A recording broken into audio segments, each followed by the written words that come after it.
जी अस्सलाम वालेकुम, क्या हाल है? सब लोग खैरियत से हैं? आप पूरी रात सियासी सूरत हाल देखते रहे और आपने देखा कि गवर्नमेंट ने क्या किया, अपोजिशन ने क्या किया, पाकिस्तान तहरीक इंसाफ ने क्या किया, मौलाना फजलुर रहमान साहब का क्या वर्जन था, पाकिस्तान पीपल्स पार्टी क्या करते रही, मोहसिन नकवी साहब किस तरह इधर से उधर उधर से इधर होते रहे, काबीना का क्या काम था, और फिर मौलाना फजलुर रहमान साहब और बाकी सब का सारी सूरत हाल आपके सामने है। और इस सूरत हाल पर तो जाहिर है फिर किसी वक्त मुकम्मल तबसरा करेंगे और उस वक्त करेंगे जब हम सारी इंफॉर्मेशन इकट्ठी कर लेंगे। लेकिन सरदस्त से एक बहुत बड़ा सवाल यह है कि अब पाकिस्तान तहरीक इंसाफ का फ्यूचर क्या है। आज हम पाकिस्तान तहरीक इंसाफ के फ्यूचर पे बात करेंगे और पूरी डिटेल के साथ आपके सामने रखेंगे कि इमरान खान साहब क्या क्या गलतियां करते आ रहे हैं और इन गलतियों का अब नतीजा क्या निकलेगा। इमरान खान साहब का, पाकिस्तान तहरीक इंसाफ का और पाकिस्तान तहरीक इंसाफ से वाबस्ता लोगों का अब फ्यूचर क्या है, ये हम आपको आज के वीलॉग में पूरी तफसील के साथ बताएंगे। लेकिन वीलॉग की तरफ जाने से पहले मेरी आपसे रिक्वेस्ट है कि चैनल को सब्सक्राइब ज़रूर कीजिएगा और ये जो बेल आइकन है उसको ज़रूर प्रेस करें ताकि नोटिफिकेशन आपको मिलता रहे। और यही वो सपोर्ट है, यही वो फेवर है जो आप हमारी कर सकते हैं।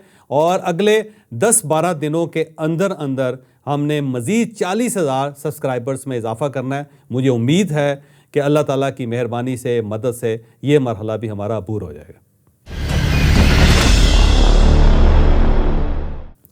आपने कल गौहर खान साहब की एक मीडिया टॉक सुनी होगी जिसमें वो ये बता रहे थे कि जेल के अंदर इमरान खान साहब के साथ हो क्या रहा है। उन्होंने बताया कि जब हम उनसे मुलाकात करने के लिए गए तो इमरान खान साहब ने बताया कि मेरे सेल में पिछले 5 दिन से बिजली नहीं थी, मुझे मेरी मर्ज़ी की खुराक नहीं दी जा रही, मेरे पास अखबारात नहीं है, मेरे पास किताबें नहीं हैं, मेरे पास टेलीविज़न नहीं है और मुझे 15 दिनों से एक्सरसाइज नहीं करने दी गई। लेकिन इसके बावजूद मेरी स्पिरिट बड़ी हाई है और मैं 1000 साल तक जेल के अंदर रहने के लिए तैयार हूँ, वगैरह वगैरह। जब गौहर खान साहब इमरान खान साहब के साथ होने वाले सलूक का जिक्र कर रहे थे और ये बता रहे थे कि जो इमरान साहब के हकूक़ हैं उन्हें जेल के अंदर नहीं दिए जा रहे, तो मुझे फौरी तौर पे इमरान खान साहब की वो तकरीर याद आ गई जो उन्होंने अमेरिका के अंदर की थी। और वहाँ उन्होंने पाकिस्तानियों से खिताब करते हुए कहा था कि जेल के अंदर जो मियाँ नवाज शरीफ है वो हमसे क्या मांग रहा है, वो हमसे AC मांग रहा है, वो हमसे टेलीविज़न मांग रहा है, वो हमसे अपनी मर्ज़ी का खाना मांग रहा है। तो भाई मैंने आपको सज़ा के लिए जेल में रखा हुआ है, आपको तफरीह के लिए नहीं रखा हुआ। अगर आपकी तरह सब कैदियों को टेलीविज़न की सहूलत मिलेगी, AC की सहूलत मिलेगी, मर्ज़ी का खाना मिलेगा, तो फिर उन्हें बाहर जाने की क्या ज़रूरत है। बल्कि आधा पाकिस्तान जेल के अंदर ज़िंदगी गुजारना चाहेगा। अगर आपको याद हो तो इमरान खान साहब जब इक़्तिदार में थे तो वो अपने मुखालफिन के साथ ये सलूक करना चाहते थे। वो ये समझते थे कि मियाँ नवाज शरीफ साहब जो 3 मरतबा प्राइम मिनिस्टर रहे हैं उनके पास AC की सहूलत नहीं होनी चाहिए, उनके पास टेलीविज़न नहीं होना चाहिए, उनके पास अखबार नहीं होना चाहिए और उनको उनकी मर्ज़ी का खाना नहीं मिलना चाहिए।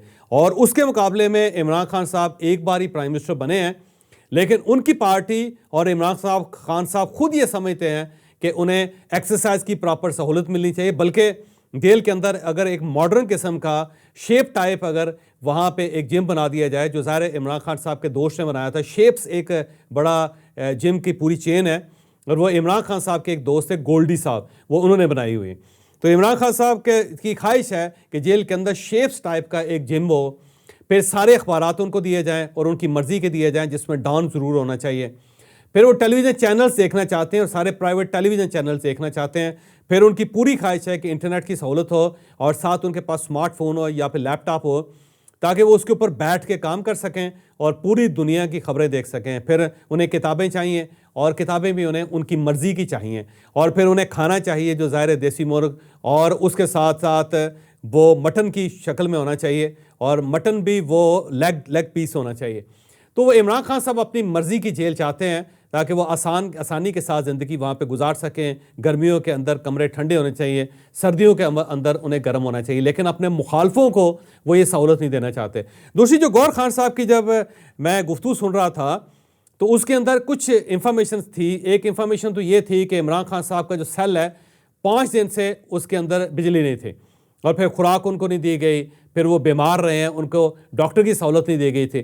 तो अब आप अगर पिछले 10 दिन का डाटा निकाल के देखें तो आपको पाकिस्तान तहरीक इंसाफ ये वावेला करती हुई नज़र आएगी कि जी इमरान खान साहब के सेल की बिजली बंद है। फिर जुमैमा खान साहबा जो उनकी ट्वीट आई थी जिसमें उन्होंने लिखा था कि इमरान खान साहब की बिजली बंद है, उन्हें खुराक नहीं दी जा रही, उन्हें एक्सरसाइज नहीं करने दी जा रही, वो बीमार हैं। पाकिस्तान तहरीक इंसाफ के मुख्तलिफ लोग भी यही बात कर रहे थे। अब अगर फ़र्ज़ करें कि ये हो रहा था या वहाँ ये नहीं हो रहा था, तब भी इसका मतलब ये हुआ कि इमरान खान साहब का बाहर की दुनिया के साथ कोई ना कोई कम्युनिकेशन इस वक्त भी है। गो मोहम्मद अकरम साहब नहीं है, लेकिन इसके बावजूद इमरान खान साहब किसी न किसी के साथ इंटरेक्ट कर रहे हैं और वो अंदर की इंफॉर्मेशन, जो अपनी इंफॉर्मेशन है, वो बाहर पहुंचा रहे हैं। और वो इंफॉर्मेशन आज भी इमरान खान साहब की पार्टी के पास भी जा रही है और जुमैमा खान साहिबा के पास इंग्लैंड के अंदर भी जा रही है। तो इसका मतलब ये हुआ कि वो जो कहा जाता था कि जेल का सिस्टम फूल प्रूफ बना दिया गया है, अब जनरल फैज़ हमीद साहब का कोई इन्फ्लुएंस नहीं है। ये जो जेल का नेटवर्क था वो तोड़ दिया गया है। मोहम्मद अकरम जिसको इंफॉर्मेशन देता था या उनके साथ जो 12 लोग थे जो इंफॉर्मेशन पास ऑन करते थे, उन सबको फारग कर दिया गया। लेकिन इसके बावजूद भी जेल से इंफॉर्मेशन निकल रही है। इमरान खान साहब का जो वर्जन है वो उनकी पार्टी और उनकी साबका एहलिया तक पहुंच रहा है। तो फिर मेरा ख्याल है जेल हुकाम को अपनी चारपाई के नीचे एक बार फिर डांग फेर लेनी चाहिए। बहरहाल अब आते हैं इमरान खान साहब का और इनकी पार्टी की तरफ कि अब इमरान खान साहब की पार्टी का क्या बनेगा, इमरान खान साहब का क्या बनेगा। तो मैं थोड़ा सा एक बैकग्राउंडर आपके सामने रखता जाता हूँ। आपको याद होगा 2022 में इमरान खान साहब की गवर्नमेंट चली गई थी। उस वक्त इमरान खान साहब की सेनेट के अंदर अक्सरियत थे, कौमी असम्बली के अंदर अक्सरियत थे और बस ज़ाहिर है उनके सिर्फ इत्तेहादी निकले थे और इत्तेहादियों के निकलने की वजह से इमरान खान साहब की गवर्नमेंट चली गई थी। और उसके फ़ौरन बाद इमरान खान साहब ने 3 गलतियाँ की। एक गलती तो उन्होंने ये की कि कौमी असम्बली से उन्होंने इस्तीफ़े दे दिए, जबकि उन्हें कौमी असम्बली से इस्तीफ़ा नहीं देना चाहिए था। दूसरा, उन्होंने अफवाज पाकिस्तान के साथ लड़ना शुरू कर दिया। जो उस वक्त आर्मी चीफ थे जनाब बाजवा साहब, उनके बारे में ये कहना शुरू कर दिया कि ये न्यूट्रल हैं, न्यूट्रल तो जानवर होते हैं, ये मीर सादिक हैं, ये मीर जाफ़र हैं और इन्होंने मेरी पीठ के ऊपर छुरा घोंपा। तो दूसरा इल्ज़ाम उन्होंने उनके साथ लगाना। तीसरा, वो ये कहते थे कि मेरी गवर्नमेंट अमेरिका ने कराई। तो इमरान खान साहब ने इमीडिएटली 3 गलतियाँ कर ले, क्योंकि उस वक्त इमरान खान साहब को अगर सपोर्ट मिल सकती थी, अमेरिका की तरफ से सपोर्ट मिल सकती थी। अफवाज पाकिस्तान उस वक्त भी इमरान खान साहब के साथ हमदर्दी रखते थे। अगर ये मीर सादिक और मीर जाफ़र का बयानिया ना डेवलप करते, अगर ये डर्टी हैरी की बात ना करते और अगर ये इस्टेब्लिशमेंट के ख़िलाफ़ एक बयानिया ना चलाते, तो अफवाज पाकिस्तान इनके बारे में बड़ी लीनियट थी, इमरान खान साहब को फ़ायदा हो सकता था। तीसरा, ये अगर कौमी असम्बली से इस्तीफ़ा ना देते तो मेरा नहीं ख्याल कि PDM की गवर्नमेंट 2 महीने भी निकाल सकती थी और वो डेफिनेटली गवर्नमेंट ख़त्म हो जाती और इमरान खान साहब को दोबारा प्राइम मिनिस्टर बनने का मौका मिल जाता। लेकिन इमरान खान साहब ने एक वो होता है ना जो सांड जो शीशे की दुकान के अंदर घुस जाता है और हर चीज़ को तोड़ देता है, तो इमरान खान साहब ने वो गलती की, bull in the China shop, कि वो एक चाइना शॉप के अंदर जो बुल दाखिल हो गया उस तरह उन्होंने किया। उन्होंने कौमी असम्बली से इस्तीफ़ा दे दिया, उन्होंने फ़ौज के साथ लड़ना शुरू कर दिया, उन्होंने एंटी अमेरिका एक नैरेटिव क्रिएट करने की कोशिश की जो ज़ाहिर बुरी तरह पिट गया। उसका नुकसान ये हुआ कि इमरान खान साहब को सड़कों के ऊपर धक्के खाने पड़े। और इसके साथ साथ दूसरी गलती इमरान खान साहब ने की वो ये थी कि इनकी पंजाब के अंदर हुकूमत थी और पंजाब पाकिस्तान का 60% है, यानी 13 करोड़ 12.5 करोड़ लोग पंजाब के अंदर रहते हैं। वहाँ पे इनकी हुकूमत थी। KP के अंदर इनकी दूसरी हुकूमत थी, दूसरी मरतबा इनकी गवर्नमेंट बनी हुई थी और वहाँ गवर्नमेंट इंटैक्ट थी, 2/3 मेजॉरिटी आपकी वहाँ पे भी थी। फिर गिलगित बल्तिस्तान के अंदर इनकी गवर्नमेंट थी, जो ज़ाहिर एक नया सूबा बन रहा है उसके अंदर। फिर कश्मीर के अंदर, आज़ाद कश्मीर के अंदर गवर्नमेंट थी। तो 4 गवर्नमेंट्स थी इमरान खान साहब की उस वक्त और इसके साथ साथ सेनेट के अंदर इनकी अक्सरियत भी थी। और जो स्पीकर साहब है वो इमरान खान साहब की पार्टी के इस्तीफ़े भी कबूल नहीं कर रहे थे। तो इमरान खान साहब को ये चाहिए था कि उस अपॉर्चुनिटी का फ़ायदा उठाते, ये चारों अपनी गवर्नमेंट्स को इंटैक्ट रखते ताकि ये प्रेशर ग्रुप की तरह काम करते रहते और गवर्नमेंट को फारिग कर देते। लेकिन उसके मुकाबले में इमरान खान साहब ने पंजाब से इस्तीफ़ा दे दिया, KP से इस्तीफ़ा दे दिया और जब इस्तीफ़े दे दिए तो उसके बाद कश्मीर से इनकी गवर्नमेंट चली गई, गिलगित बल्तिस्तान में भी इनकी गवर्नमेंट ख़त्म हो गई।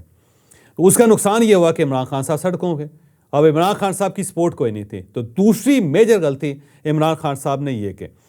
और उसके बाद इमरान खान साहब अपनी तहरीक चलाते रहे, अच्छी बात है, और उन्होंने बड़ी मार खाई, ये भी ठीक है। उनकी पार्टी जो उसको नुकसान भी बहुत हुआ, ये भी बात दुरुस्त है। उनके लोग भी तोड़े गए, ये भी बात दुरुस्त है। लेकिन इसके बावजूद 8 फरवरी के इलेक्शन में अवाम ने इनको वोट दिया और अवाम ने ठीक ठाक वोट दिया। इमरान खान साहब को ये चाहिए थे कि वो इस इलेक्शन को तस्लीम कर लेते और बुरा मुंह बना के तस्लीम कर लेते हैं कि जी हमारे साथ बेईमानी हुई है, फार्म 47 की गवर्नमेंट है, हम उस पर प्रोटेस्ट करते रहेंगे, लेकिन इसके बावजूद हम साथ चलने के लिए तैयार हैं। KP के अंदर इनकी गवर्नमेंट बन रही थी और वफाक के अंदर अगर ये पाकिस्तान पीपल्स पार्टी के साथ इत्तफाक कर लेते और गवर्नमेंट बना लेते तो आज सिनेरियो बदल जाता। और अगर ये ना भी करते तो ये बहुत ज़्यादा प्रोटेस्ट ना करते, इस लेवल तक चीज़ों को ना लेके जाते कि वो पॉइंट ऑफ नो रिटर्न्स पे चले जाते हैं। तो ये जेल के अंदर बैठ के सिस्टम को तस्लीम करते, सिस्टम को डिरेल ना करते, ये कहते कि पाकिस्तान को ज़रूरत है इस वक्त, तो हम किसी किस्म की कोई तहरीक नहीं चला रहे होते। तो इसके साथ ही इमरान खान साहब की जो पोजीशन है उसमें रिलीफ आना शुरू हो जाता, इमरान खान साहब को फ़ायदा हो जाता। लेकिन इमरान खान साहब ने 8 फरवरी के इलेक्शन के बाद पाकिस्तान, बल्कि पाकिस्तान की रियासत और हुकूमत पाकिस्तान के साथ टक्कर ले उनकी जो नफ़रत है उसके अंदर इजाफा हो गया, और अब उस नफ़रत का नतीजा ये निकला कि ये सूरत हाल आपके सामने। फिर मौलाना फजलुर रहमान साहब ने हैरत अंगेज़ तौर पे बहुत ज़्यादा सपोर्ट किया इमरान खान साहब को। किसी को उम्मीद नहीं थी कि जिस शख्स को इमरान खान साहब हमेशा बुरे नाम से याद करते रहे, जिसकी नकलें उतारते रहे, जिसके बारे में वो हर तकरीर में बात करते थे, वो इस हद तक पार्टी को मदद करेगा। तो मौलाना फजलुर रहमान साहब ने आउट ऑफ द वे जाके पाकिस्तान तहरीक इंसाफ को सपोर्ट की। इस वक्त भी गवर्नमेंट उनके साथ थी, पाकिस्तान पीपल्स पार्टी उनके साथ लगी हुई थी, इस्टेब्लिशमेंट उनकी मिन्नतें कर रही थी, लेकिन मौलाना फजलुर रहमान साहब ने सबको साइड पर रख के सिर्फ और सिर्फ पाकिस्तान तहरीक इंसाफ को सपोर्ट करना शुरू किया। और उसके बाद पाकिस्तान तहरीक इंसाफ के साथ मिल के उन्होंने एक मसवदा तैयार किया। अगर पाकिस्तान तहरीक इंसाफ उसको मान लेती, जो सारे पार्टी मानी हुई थी, अगर इमरान खान साहब मान जाते तो आज मुकम्मल तौर पर सिनेरियो मुख्तलिफ होता। वो पार्टी जो मरकज़ी धारे से बाहर है वो मरकज़ी धारे के अंदर आ जाती, गवर्नमेंट के साथ इनका एक राब्ता डेवलप हो जाता, इस्टेब्लिशमेंट के साथ भी इनका एक राब्ता डेवलप हो जाता, और एक गिव एंड टेक करके ये अपने मामलात को सेटल कर सकते थे। लेकिन इमरान खान साहब ने वो अपॉर्चुनिटी भी ज़ाया कर दी। और अब सिनेरियो ये हो गया है कि मौलाना फजलुर रहमान साहब गवर्नमेंट के साथ मिल गए हुए हैं, पाकिस्तान पीपल्स पार्टी, नून लीग, तीनों एक साइड पे हो गए। मौलाना फजलुर रहमान साहब जो वाहिद लाइफ लाइन थी इमरान खान साहब की, वो इनके हाथ से निकल गई, और अब ज़ाहिर है उनके अपने लोग जो टूट गए। और अब गंडापुर साहब जो हैं वो भी एक्टिव नहीं रहे, उन्होंने भी किसी जगह पे ये जो नई तहरीक चली थी उसमें कोई पार्टिसिपेशन नहीं की, ना उन्होंने मौलाना फजलुर रहमान साहब से रब्ता किया, ना उन्होंने कुछ दरमियान का किरदार अदा करने की कोशिश की, वो साइड पे हो गए। तो अब पार्टी की सूरत हाल ये है कि पार्टी के अंदर दरारें पड़ गई, पार्टी के 3 ग्रुप बन गए इस वक्त। एक ग्रुप को गंडापुर साहब लीड कर रहे हैं, और जो इस्टेब्लिशमेंट है वो गंडापुर साहब के बारे में पॉजिटिव है, वो ये समझती है कि गंडापुर को स्पेस मिलनी चाहिए ताकि वो अपने सूबे के लिए काम कर सके। तो गंडापुर साहब का एक सेक्शन हो गया। फिर दूसरा जो वकला का सेक्शन है वो बन गया। अब वकला का सेक्शन जो है गौहर खान साहब हैं, उनके साथ बाकी सारे लोग हैं, वो ये चाहते हैं कि स्टेट के साथ मिल के चला जाए। और उसके बाद जो तीसरा ग्रुप है वो इमरान खान साहब का ग्रुप है। ये वो लोग हैं जो ना स्टेट को सांस लेने दे रहे हैं, ना वो पार्टी को सांस लेने दे शुरू कर, तो ये बागी हो गए। तो अब एक बागी ग्रुप है, एक मीडियम ग्रुप है, और एक प्रो एस्टैब्लिशमेंट ग्रुप है। और ये ग्रुप जो ना अब आने वाले दिनों में देखिएगा कि वाज़े तौर पे आपको सामने आते हुए नज़र आएंगे। तो इस सारे सिनेरियो के अंदर किसको नुकसान हुआ? इमरान खान साहब को नुकसान हुआ। और अब इमरान खान साहब के केसेस के अंदर ज़्यादा तेज़ी आ जाएगी, और सुप्रीम कोर्ट ऑफ पाकिस्तान के अंदर तब्दीली आ चुकी है। अब वहाँ से इमरान खान साहब को रिलीफ मिलने का कोई चांस नहीं है। इस्टेब्लिशमेंट के साथ जो इंगेजमेंट का एक आखिरी इमरान खान साहब के पास एक ऑप्शन था, उन्होंने लूज़ कर दिया। सियासतदानों के साथ वो चल सकते थे, और सियासतदान इमरान खान साहब को अपने साथ चलाना चाहते थे, वो भी उन्होंने ज़ाया कर दिया। और उसके साथ साथ ज़ाहिर है फिर ये एहतजाज भी कर रहे हैं, तो रियासत जो है एहतजाज की इजाज़त तो नहीं देगी इमरान खान साहब को। तो मेरा ख्याल है पाकिस्तान तहरीक इंसाफ के ऊपर बड़ी सख्ती आ जाएगी।